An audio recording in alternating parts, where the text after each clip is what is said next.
Ang tanong ni Ma'am Alicia, Ma'am, kapag 2,900 ang pensyon, magkano po ang dagdag ni SSS? Thank you. Hindi niyo po sinabi kung kayo po ba ay retirement or survivor, pero magbabase po ako sa retirement ha. Ngayon po, kapag 2,900 na yung monthly pension, ang 10% niyan ay 370 pesos.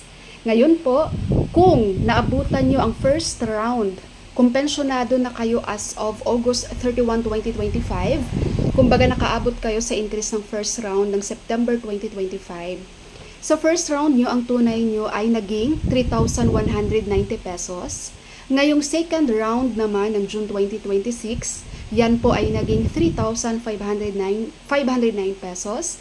And sa third round naman, next year, September 2027, yan po ay maging 3,859.90 pesos.